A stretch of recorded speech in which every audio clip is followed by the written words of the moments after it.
Mata upo e fase furu lima. O le vai ina o le lau ele ele.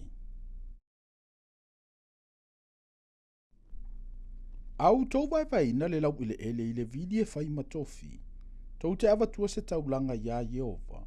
O le mea pa ia ma le lau ele ele.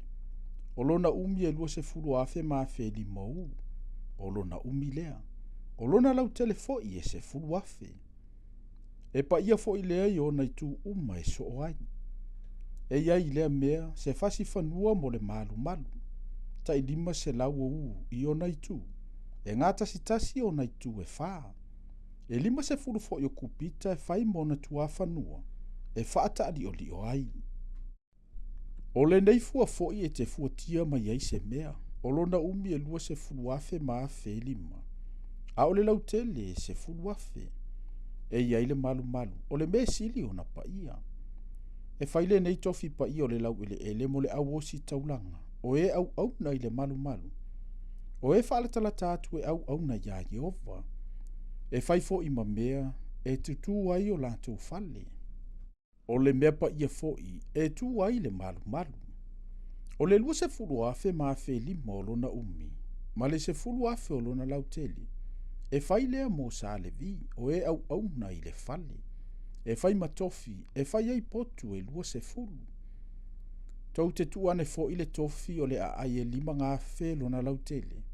E lua se fulu afe ma afe lima lona umi. E whaafe sa ngai ma le taulanga o le tofi pa ia.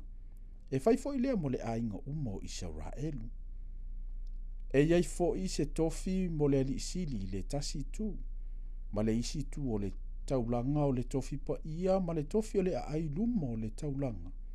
O le tofi pa ia i luma fo i o le tofi o le ai. E pau mai le itu i sifo. E pau mai fo i le itu i sasae. O lona umi fo i e whaafea ngai lea ma le tasi tofi. E pau mai i le tua o i sisifo. E pau mai i le tua o i sasae.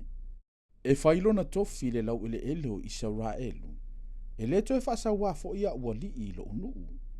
O le lau ele ele fo i lantou te tu ina atu i le ainga o Israelu. E whaatatau i o lantou i tu ainga. Ua whapeona whetalai mai o le ali o Yehova. So ia, o taua li o Israelu e. Ina tu ia le whaasawa ma le whaasau noa. A ia whaia a mio tatau ma a mio tonu. So ia tou te tu lia o utangata. O loo whetalai mai ai le ali o Yehova. Ia iate o tou le fua whaatau tau e tatau. Ma le efa e tatau. Ma le paita e tatau. O le efa ma le paita e tasi lo la ua fua. Ina ia iai so mera e se fulu i le paita. Ia iai fo i efa i se fulu i le so mera. E whaatatau ina lo na fua i le so mera.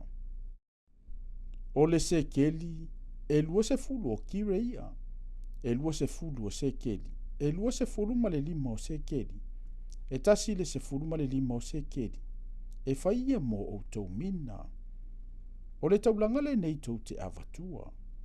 O vaenga e ono o le efa ai le so mera o saito. Ma vaenga e ono o le efa ai le so mera o karite. O le tula fono fo i le suau. O le paita o suau. Tau te avatua vaenga e se fulu o le paita ai le kori. O le so mera e iai paita e se fulu. A wā o le se fulu o paita. O le so mera lea. O se tamai mamoe tasi mai le lafu. Mai le lua o se lau mai ta anga le leo Israelu. E whaia mataulanga i mea e ai. Mataulanga mu, mataulanga whaafetai. E whai fo i matongi ola mo i latou. O lo whetalai mai ei le li o Yehova.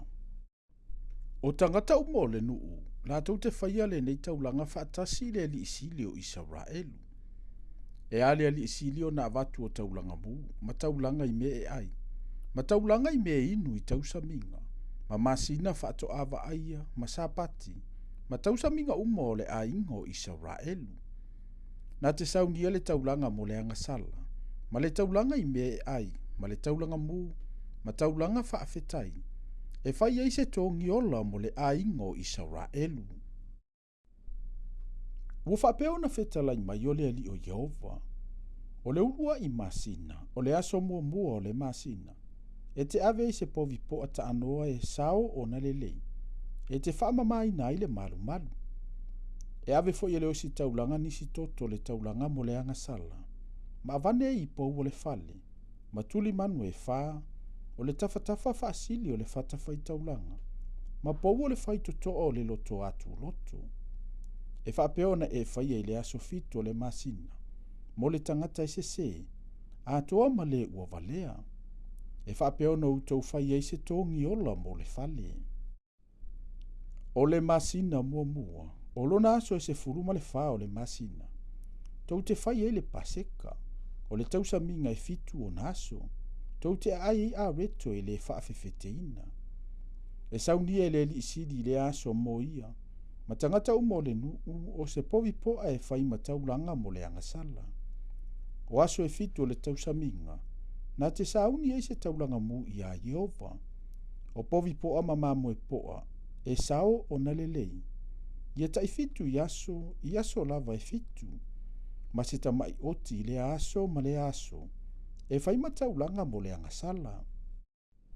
Na te saunia fo i le taulanga i me ai. O le efa e tasi le povi poa. O le efa fo i le oti poa. Ma le sinu o suau i le efa. O le masina e fitu. O lona aso se furuma le lima o le masina. Na te fai e tusa ma ia mea. I le tausa minga i aso e fitu. E tusa ma le taulanga mo le angasala. E tusa foi ma le taulanga mu. E tusa ma le taulanga i me ai. E tusa foi ma le suau.